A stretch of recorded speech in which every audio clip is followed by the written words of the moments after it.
Во моментот кога Џо Бајден ќе ја напушти овалната канцеларија за последен пат, најверојатно на денот на инаугурацијата, персоналот на Белата куќа почнува со преуредување на познатата просторија, според вкусот на идниот председател. Како сакаат овалната канцеларија да биде опремена, каков килим, какви завеси, какво биро и така натаму, бидејќи тоа е првото нешто што треба да се подготви.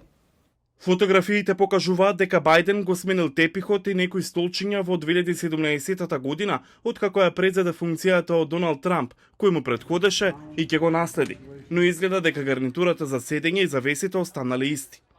Семејството на председателот живее на вториот и третиот кат во Белата куќа. Пред денот на преселувањето, идниот председател и првата дама избираат каков мебел и уметнички предмети сакаат од колекцијата на Белата куќа. До пристигнувањето на новиот председател дома на денот на инаугурацијата, мебелот е на место, а личните семени фотографии се над зидовите. Кога се вселуваат новиот председател и првата дама, тие го имаат омилениот шампон во бањата, четка и паста за заби и облеката им е во плакарите. Сето тоа се случува за помалку од 6 часа со околу 100 вработени во Белата куќа. Не се тоа професионални работници за преселба. Персоналот во резиденцијата го прави тоа, заради што сите треба да се појават на работа, иако не се луѓе обучени за тоа. Од безбедносни причини не се ангажираат професионалци.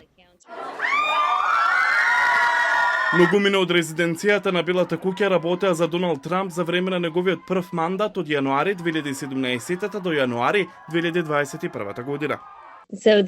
На персоналот на вистина им се допадна Доналд Трамп, бидејќи тој е навикнат да има луѓе околу него да му служат. Знаете, тој одеше наоколу давајќи бакшиш на персоналот во готовина, делеше банкноти од 20 и 50 долари и тие го ценат тоа.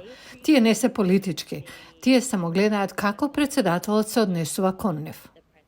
Председателот Барак Обама ја ангажираше Анџела Рид да го води домаќинството во Белата куќа во 2011 година и раководеше со исолувањето на Обама кога Трамп влезе во 2017.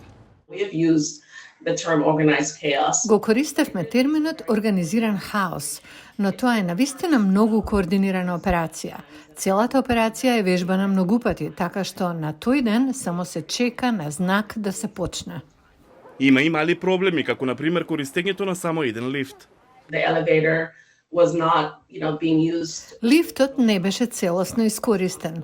Така, јас ја презедов обврската 1 час од тоа време практично да управувам со лифтот. Исто така имавме случај душек за една специфична просторија да не е со потребната големина. Но главниот предизвик е секогаш временското ограничување. Имаат само околу 6 часа да се подготви се за да го пречекаат новото председателско семејство што ќе има дом во Белата куќа.